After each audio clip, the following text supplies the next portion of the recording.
या मालिकेच्या आजच्या भागात आपण पाहणार आहोत.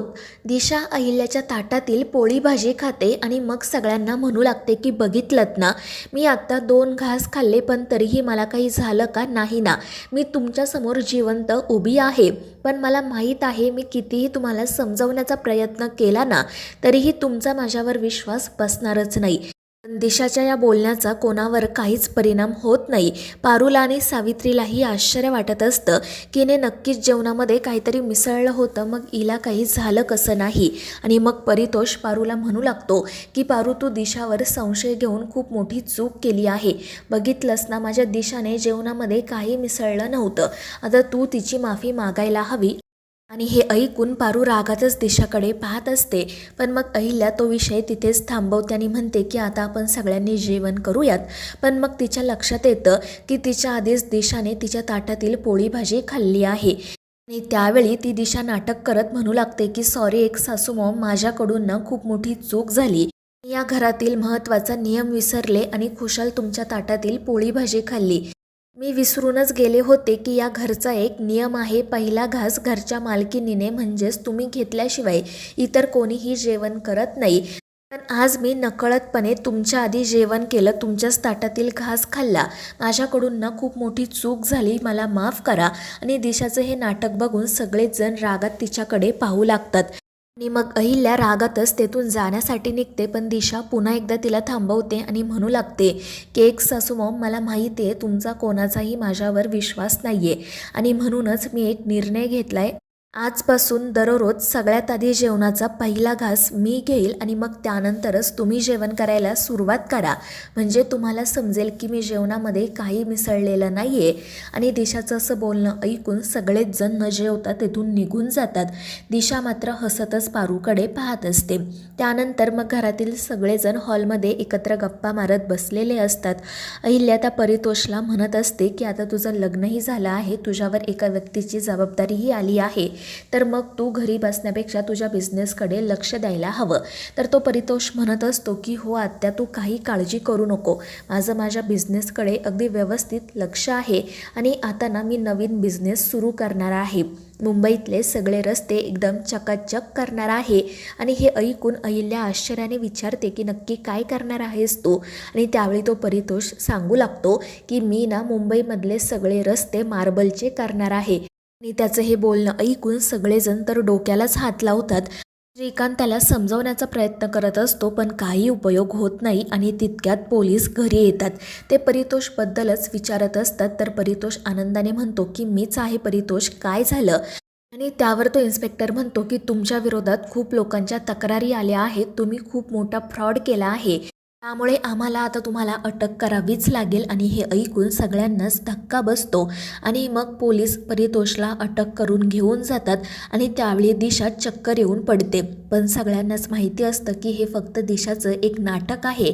पण ती दामिनी मात्र खूप आरडाओरडा करते, दिशाच्या तोंडावर पाणी टाकते आणि तिला शुद्धीवरही आणते.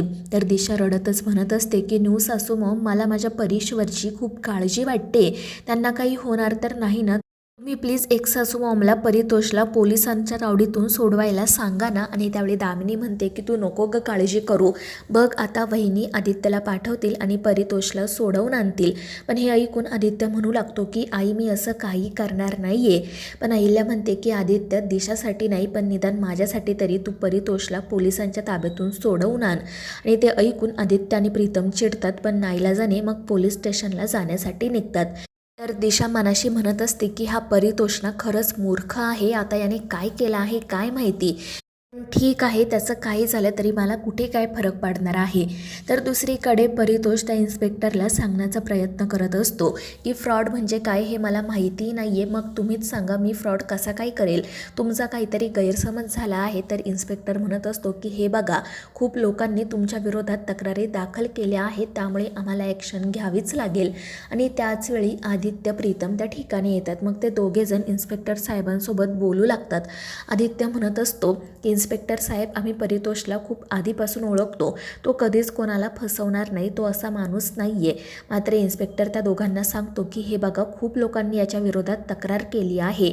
आणि हे ऐकून आदित्य आणि प्रीतमलाही आश्चर्य वाटतं की असं नेमकं घडले तरी काय, हा नेमका बिझनेस तरी कोणता करतो की ज्यामुळे लोकांनी याच्या विरोधात इतक्या तक्रारी केल्या आहेत. आणि मग ते परितोषलाच याबद्दल विचारू लागतात. तर तो परितोष आनंदाने सांगू लागतो की मी ना माणसं जोडण्याचा बिझनेस करतो. आणि हे ऐकून आदित्य, प्रीतम आणि तो इन्स्पेक्टरसुद्धा आश्चर्याने एकमेकांकडे पाहू लागतात. आणि मग परितोष त्यांना सांगू लागतो की मी ना एक स्कीम सुरू केली आहे. या स्कीममध्ये जो माणूस असतो ना, त्याने आपल्यासोबत अजून 3 माणसांना जोडायचं असतं. म्हणजे त्याला प्रत्येक माणसाचे 800 रुपये मिळतात. आणि मग त्यानंतर त्या 3 माणसांनी अजून 3 माणसांना, म्हणजे मग त्यांनाही 800 रुपये मिळतात. आणि हे ऐकून तो इन्स्पेक्टरही विचारतो की अहो, जर खरंच असं घडलं तर मग माणूस करोडपती होईल ना. तर परितोष म्हणू लागतो की अगदी खरं आहे तुमचं, आणि याचसाठी मी हा बिझनेस सुरू केला आहे. आणि मग तो इन्स्पेक्टरच परितोषला त्याविषयी विचारू लागतो. पण आदित्य त्याला थांबवत म्हणतो की तुम्ही यात अडकू नका. आणि मग तो परितोषला बाहेर पाठवतो. आणि मग तो स्वतः इन्स्पेक्टरसोबत बोलू लागतो. तो म्हणत असतो की हे बघा, अशी कोणतीही स्कीम नसते, हा फक्त एक फ्रॉड आहे. पण परितोषही यामध्ये अडकला आहे. नक्कीच या पाठीमागचा मास्टर माइंड कोणीतरी वेगळा आहे. आणि हे ऐकून मग तो इन्स्पेक्टरही म्हणतो की ठीक आहे, तुम्ही स्वतः इथे आलात म्हणून मग मी याला जामिनावर सोडतो. पण एक गोष्ट लक्षात ठेवा, याला कुठेही बाहेर जाऊ देऊ नका. आणि त्यावर आदित्य, प्रीतमही हो म्हणतात आणि घरी जाण्यासाठी निघतात. दुसरीकडे दिशाची आणि दामिनीची नाटकं सुरूच असतात. आणि त्यांच्या नाटकांमुळे अहिल्या, प्रिया, श्रीकांत सगळेच जण वैतागलेले असतात. आणि मग हे तिघेजण घरी येतात. दिशा तर पळतच जाऊन त्या परितोषला मिठी मारते. तर दामिनी त्याला विचारत असते की परितोष, हा सगळा काय प्रकार आहे? लोकांनी तुझ्या विरोधात तक्रार का केली? नेमका कोणता बिझनेस करतो तू? तर अहिल्याही परितोषला म्हणत असते की हो परितोष, मला सुद्धा जाणून घ्यायचंय, नेमकं करतो तरी काय तू? त्यावेळी मग परितोष म्हणू लागतो की अगं आत्या, तू काही काळजी करू नको, मी ना एकदम छान बिझनेस करतो. फक्त लोकांनी माझ्यावर थोडा विश्वास ठेवायला हवा, इतकंच. पण मग त्यावेळी आदित्य शेवटी परितोषने नेमकं काय केलं आहे हे अहिल्याला आणि घरातील इतरांना सांगायला सुरुवात करतो.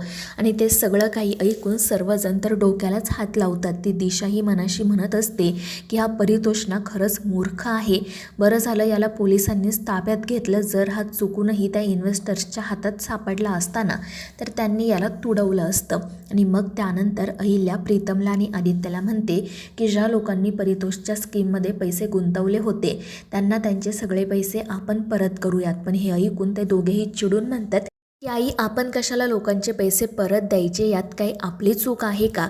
पण त्यावेळी दामिनी म्हणते की असं कसं? माझा परितोष आधी किती हुशार होता आणि आता ही त्याची जी काही अवस्था आहे ना, ती फक्त दादासाहेबांमुळे. तो दादासाहेबांना वाचवायला गेला आणि स्वतः डोक्यावर पडला. त्यामुळे वहिनींनीच त्याची जबाबदारी घेतली आहे आणि आता त्यांना त्यांची जबाबदारी पार पाडावीच लागेल. आणि दामिनीचं असं बोलणं ऐकून अहिल्या खाली मान घालते. तर आदित्य आणि प्रीतमही नाईलाजाने लोकांचे पैसे परत करण्यासाठी तयार होतात. त्यामुळे दिशा आणि दामिनी खुश होतात. त्यानंतर दिशा याच सगळ्या गोष्टींचा विचार करत असते आणि मनाशी म्हणू लागते की या परीश्वरचा वापर करून मी या अहिल्याला अजून खूप मूर्खात काढू शकते. आणि मग ती दामिनीला म्हणू लागते, न्यू सासू मॉम, परीश्वरांसोबत जे काही घडलं आहे त्यामुळे एक्स सासू मॉमच्या मनात खूप गिल्ट आहे. त्यांना असं वाटतं की त्यांच्या चुकीमुळे परीश्वरांची ही अवस्था झाली आहे आणि आता ना आपण याच गोष्टीचा फायदा घ्यायला हवा. आणि हे ऐकून दामिनी विचारते की नक्की काय म्हणायचं आहे तुला दिशा?